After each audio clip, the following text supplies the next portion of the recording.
तो इसमें Fe D block का तत्व है। अगर आप लोग पढ़े होंगे एफ और एफ, डी और एफ ब्लॉक के तत्व में, तो Fe आपको पता होगा कि ये डी ब्लॉक के तत्व में आता है।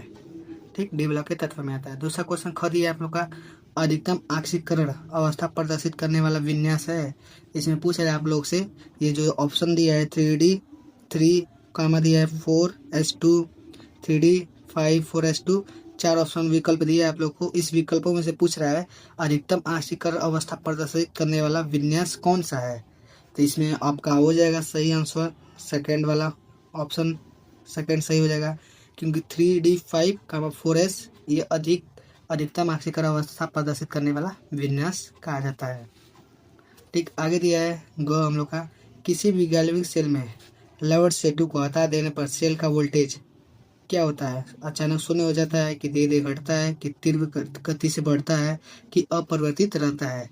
ठीक, इसमें पूछ रहा है किसी भी गैल्वेनिक सेल में अगर लोड सेटू, ठीक मतलब साल्ट, जिसको इंग्लिश में बोलते हैं साल्ट ब्रिज, को हटा देने पर वोल्टेज, सेल का वोल्टेज अचानक शून्य हो जाता है। तो इसमें ऑप्शन नंबर ए रहेगा, क्या होता है, अचानक शून्य हो जाता है लोड सेटू को हटा देने पर।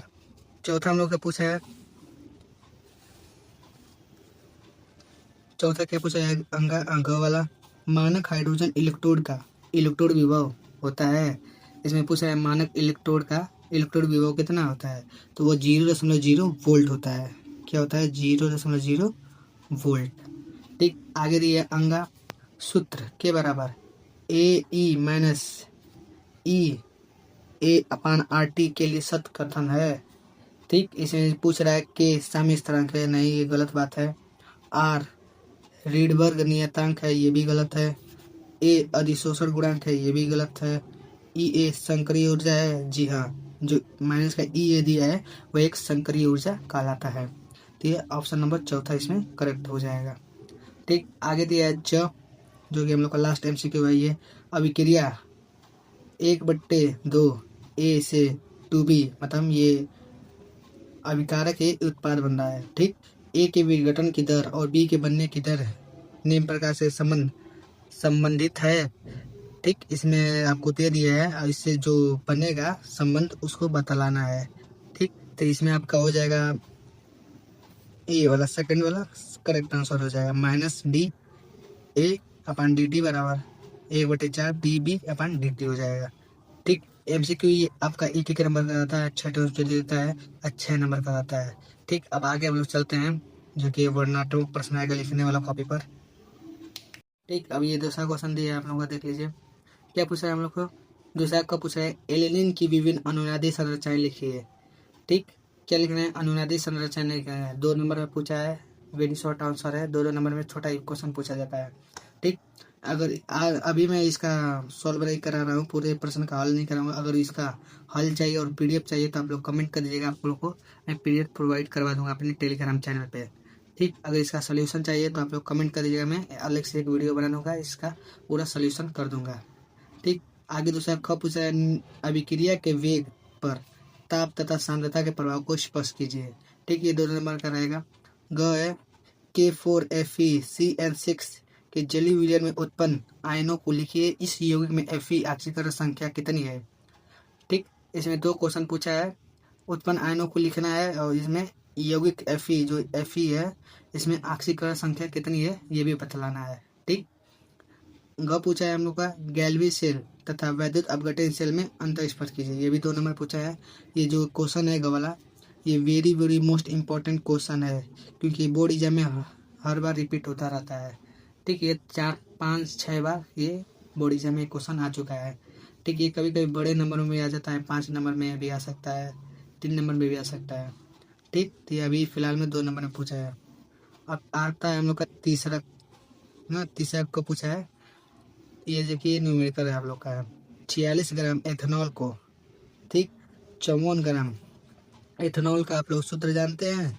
देखिए एथेनॉल का सूत्र ये होता है आप लोग का, क्या होता है, C2H5OH, ये हम लोग का क्या है, एथेनॉल है। ठीक, एथेनॉल को 54 ग्राम जल में घोला गया है। एथेनॉल तथा जल के मूल अंश की गणना कीजिए। क्या लिखना है, मूल अंश की गणना करना है, न्यूमेरिकल है। ठीक, कितने नंबर में आया है? 2 नंबर में आया है। आगे हम लोग का है ख। ठीक, ख क्या पूछ रहा है? तीसरा का ख है 1.325 ग्राम निर्जल सोडियम कार्बोनेट को जल में घोलकर 250 मिलीलीटर विलयन बनाया गया है। निर्जल सोडियम कार्बोनेट का तुल्यांक दिया है भार 53 है, तो विलयन की नामलता ज्ञात कीजिए। नामलता मतलब यन ज्ञात करना है आपको। ठीक, ये भी एक प्रकार से न्यूमेरिकल ही है। ये क ख आपका दोनों का न्यूमेरिकल। ग दिया आपका फिनाइल के महत्वपूर्ण अनुप्रयोगों का उल्लेख कीजिए। ये भी आपका इम्पोर्टेंट क्वेश्चन है। ग दिया हमारे शरीर में हार्मोन की भूमिका का उल्लेख कीजिए। ठीक, क्या है? किसका उल्लेख करना है? हार्मोन के। ये तो आप लोग बना कर लिख लेंगे, थोड़ा मोड़ा नॉलेज रहेगा तो ये बना कर लिख जाएगा। 2 नंबर उससे फ्री मिल जाएगा आप लोग को। ठीक, आगे दिया हम लोग का चौथा क्वेश्चन। ठीक, चौथे को दिया हम लोग का रोजेनमुंड अपचयन पर एक संक्षिप्त टिप्पणी लिखिए। एथेनॉल पर H2SO4 एवं HgSO4 की उपस्थिति में जल की अभिक्रिया का केवल रासायनिक समीकरण लिखिए। ठीक, इसमें देखिए आप लोग ध्यान से, तो इसमें 2 क्वेश्चन आपसे पूछा है। एक संक्षिप्त टिप्पणी लिखना है। संक्षिप्त मतलब छोटा लिखना है, ज़्यादा बड़ा नहीं लिखना है। ठीक, 4 से 5 लाइन में लिखना है। ठीक, एक ये क्वेश्चन पूछा है, टिप्पणी लिखना है, और दूसरा ये क्या पूछा है? रासायनिक समीकरण बोल रहा है। ठीक, इसमें आपको 3 नंबर मिलेंगे। आगे दिया ख वाला, अभिक्रिया की आणविकता तथा कोटि में अंतर का उल्लेख कीजिए। ये आणविकता एक कोटि very very most important question है। इसको आप लोग जरूर से देख कर जाइएगा, जरूर से। Very very most important question के कैटेगरी में आता है। क्या पूछा है? अंतर का उल्लेख करना है इसमें। और आगे पूछा है अभिक्रिया दिया आपका ये पूरा शून्य कोटि की अभिक्रिया है, इस अभिक्रिया का वेग समीकरण लिखिए। ये जो शून्य कोटि की अभिक्रिया है, इस शून्य कोटि अभिक्रिया का वेग समीकरण भी लिखना है। ठीक, ये भी 3 नंबर पूछा। अगर इसका आपको सॉल्यूशन चाहिए तो कमेंट करिए, मैं सॉल्यूशन के लिए वीडियो बना दूंगा।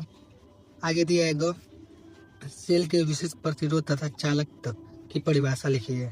ठीक, सेल का विशिष्ट प्रतिरोध और चालकता का परिभाषा लिखना है। 1.5 नंबर मतलब 3 नंबर इसमें भी आपको मिलेगा। कह दिया है ब्रोमो बेंजीन की तुलना में ब्रोमीन एथेन का ब्रोमीन परमाणु अधिक अभिक्रियाशील क्यों होता है? ठीक, शुष्क ईंधन की उपस्थिति में ब्रोमो एथेन पर सोडियम की अभिक्रिया का केवल रासायनिक समीकरण लिखिए। इसमें भी आपको 3 नंबर मिलेगा। ठीक, अब आता है पांचवा नंबर क्वेश्चन, जो कि 5वां का पूछा है हम लोग का। पहला इसमें भी खंड का दिया है। एमीन किसे कहते हैं? ठीक, प्राथमिक एमीन, द्वितीय एमीन, तृतीय एमीन में विभेद के लिए एक परीक्षण लिखिए। 2 नंबर में पूछा है आप लोग से। दूसरा पूछा है एक्स एथेनेमीन पर HCl की अभिक्रिया तथा वाई एनिलीन पर सोडियम वीडियो में देख नहीं रहा था, सोडियम नाइट्रेट। ठीक, इसका ये सूत्र होता है एवं तनु HCl की 0 डिग्री सेल्सियस पर ताप पर अभिक्रिया के रासायनिक समीकरण लिखिए। ठीक, ख दिया हम लोग का। खंड में भी 2 खंड दिया है, फर्स्ट सेकंड। पहले खंड में पूछा है डी ब्लॉक तत्व। ठीक, डी ब्लॉक तथा एफ ब्लॉक के तत्व क्या है? ठीक, ये तो बहुत इजी पूछ लिया है। 2 नंबर फ्री मिलेगा, 2 नंबर फ्री में मिलेगा आप लोग को। आगे पूछा है डी ब्लॉक तथा एफ ब्लॉक के तत्वों के समान इलेक्ट्रॉनिक विन्यास। ये भी बहुत ईजी है, ये मतलब very very easy short question था आप लोग का। ग दिया है क्या होता है जब केवल रासायनिक समीकरण लिखे। अगर आप लोग को केवल रासायनिक समीकरण में मतलब रासायनिक समीकरण प्रॉब्लम आती है तो कमेंट करिएगा, मैं इसके लिए एक अलग से स्पेशल वीडियो बनाऊंगा। उसके बाद आपका ये डाउट क्लियर हो जाएगा रासायनिक समीकरण वाला। क्या दिया है? एथेनॉल को सोडियम ब्रोमाइड तथा शांत सल्फ्यूरिक अम्ल H2SO4 जिसको बोलते हैं शांत सल्फ्यूरिक अम्ल को के साथ गर्म किया जाता है तो क्या बनता है, इसको बताना है। आगे दिया है टॉलून की अभिक्रिया Fe चूर्ण की उपस्थिति में तथा अंधकार में Cl2 से गैस से कराई जाती है।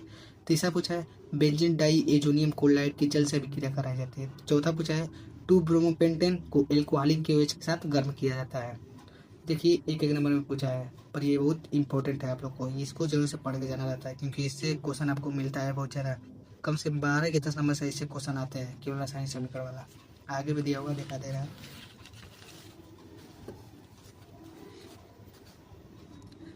आगे देखिए क्या दिया है। घ वाष्पदाब में अनुवन संबंधित राउल्ट के नियम का उल्लेख कीजिए। किया गया राउल्ट का नियम आ गया, कितने नंबर में आया? 4 नंबर में आ गया है। ठीक है, राउल्ट का नियम ठीक, क्या दिया है 293 केल्विन पर शुद्ध जल का वाष्प दाब 17.535 mmHg है। 293 केल्विन पर ताप केल्विन पर 450 ग्राम में 25 ग्राम ग्लूकोज घोलने पर विलयन के वाष्प दाब की गणना करना है। ठीक, इसमें आपको 4 नंबर मिलेगा। थोड़ा सा बड़ा क्वेश्चन है। अब इससे इसके बाद बड़ा ही क्वेश्चन आपको आएगा, छोटा क्वेश्चन तो नहीं मिलेगा। नंबर बढ़ेगा ना तो बड़ा क्वेश्चन मिलता है। 6 नंबर क्वेश्चन दिया है जो कि क है। इसमें उप संयोजक यौगिक के संयोजकता आबंध सिद्धांत, जिसको बोलते हैं शॉर्ट फॉर्म में BBT का उल्लेख कीजिए। इस सिद्धांत की कमियों का उल्लेख कीजिए। ठीक, इसका उल्लेख करना है BBT का, और इसकी सिद्धांत की कमियों का भी उल्लेख करना है। कितना नंबर मिलेगा आपको? तो इसमें आपको मिलेगा 5 नंबर। ठीक, इसमें क्या दिया? अथवा दिया है। अथवा में क्या प्रॉब्लम है आपको? उप संयोजक यौगिक के महत्व को समझाइए। अगर क नहीं आ रहा तो अथवा को आप लोग कर सकते हैं, पर इन दोनों में से कोई एक ही करना है। ये नहीं कि दोनों कर सकते हैं, पर नहीं, ऐसा नहीं बात है, कोई एक करना है। ख दिया इसमें एमिनो अम्ल तथा न्यूक्लिक अम्ल पर एक संक्षिप्त टिप्पणी लिखी है। क्या बोला है? एमिनो अम्ल और न्यूक्लिक अम्ल, ये भी आपका इंपॉर्टेंट है। ठीक, इस पर एक संक्षिप्त टिप्पणी लिखना है। ठीक, 5 नंबर में है। संक्षिप्त बोल दिया, इसका मतलब नहीं कि 1-2 लाइन में लिखना है, कम से कम इसको आप लोग को 1 पेज में लिखना होगा, तब इसको मिलेगा 5 नंबर टोटल। इसमें भी अथवा दिया है निम्नलिखित विटामिन के स्रोत तथा इन विटामिन की कमी के कारण होने वाले रोगों का उल्लेख कीजिए। कौन कौन से vitamin? Vitamin A, vitamin C, vitamin D, vitamin E, vitamin K. ठीक, इसको इसके बारे में लिखना है, और इसके क्या कमी से रोग होता है उसके बारे में लिखना है। इन सब 5 के बारे में 1-1 नंबर मिलेगा आपको लिखने पर। ठीक, आगे दिया हम लोग का 7वां, जो कि लास्ट प्रश्न है हम लोग का है, लास्ट क्वेश्चन सा है। क है और सूत्र। ठीक, यहाँ से लेकर यहाँ तक है, जो कि आपको पूरा करेंगे आपको कितना नंबर मिलेगा? 5 नंबर मिलेगा। इसमें भी अथवा का दिया है निम्नलिखित को कैसे प्राप्त किया जाएगा। केवल रासायनिक समीकरण लिखिए। इधर भी बता चुका हूँ था, रासायनिक समीकरण आपके लिए very very most important question है। रासायनिक समीकरण उसको आपको जरूर से पढ़ के जाना होगा। ठीक, क्या दिया है इसमें? क्या पूछ रहा है? 1-1 नंबर का है। बेंजोइक अम्ल से बेंजीन बनाना है। थैलिक अम्ल से थायमाइड बनाना है। बेंजिल्डिहाइड से M नाइट्रोबेंजिल्डिहाइड बनाना है।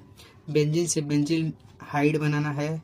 और ये जो दिया है इसे रजत दर्पण प्राप्त करना है। ठीक, 1-1 नंबर मिलेगा, मतलब टोटल आपको 5 नंबर मिलेगा। और उधर आपको मिल रहा था कितना? उधर भी आपको 5 नंबर मिल रहा था। टोटल आपको 10 नंबर मिल रहा है। ठीक, आगे देखिए। ख दिया है क्यूमिन से फिनाल प्राप्त करने की अभिक्रिया का रासायनिक समीकरण लिखिए। देखिए इसमें भी रासायनिक समीकरण क्या आ गया? फिनाल को निम्नलिखित से क्या अभिक्रिया होती है? केवल रासायनिक समीकरण लिखे। जिंक चूड़ सांद HNO3 ब्रोमीन जल, किसके करना है? क्यूमिन से फिनाल प्राप्त करना है। ठीक, कितना नंबर है? 3 2 5 नंबर ऐड कर लीजिए। इसमें टोटल आपका हो गया 15 नंबर। किसमें? बस केवल रासायनिक समीकरण लिखना है। इसमें 15 नंबर का हर साल बोर्ड में 15 नंबर का केवल रासायनिक समीकरण से आता है। तो जो बता चुका हूँ आपको रासायनिक समीकरण, इसको छोड़ना नहीं, इसको जरूर से पढ़ के जाना है। ठीक, इसमें भी अथवा का दिया है निम्नलिखित पर संक्षिप्त टिप्पणियाँ लिखिए। पहला क्या बोला है? जल गैस से मेथनॉल का औद्योगिक निर्माण चित्त की सहायता आवश्यकता नहीं है। इसमें डायग्राम नहीं बनाना है, बस उसका संक्षिप्त टिप्पणी लिखना है। दूसरा पूछा है सुक्रोज के एल्कोहलिक किण्वन से एथेनॉल का निर्माण। तीसरा पूछा है एथेनॉल के अनुप्रयोग लेना है। इसमें भी आपको वही 5 नंबर है, पर इन दोनों से कोई एक ही करना है। ठीक, ये था हम लोग का लास्ट क्वेश्चन। ठीक, अगर इसका सॉल्यूशन चाहिए तो बोल दीजिएगा, मैं कमेंट कर दीजिएगा, मैं सॉल्यूशन इसका प्रोवाइड कर दूँगा। अगर वीडियो आपको पसंद आया हो तो मेरे चैनल को सब्सक्राइब और लाइक कीजिएगा। Thank for watching.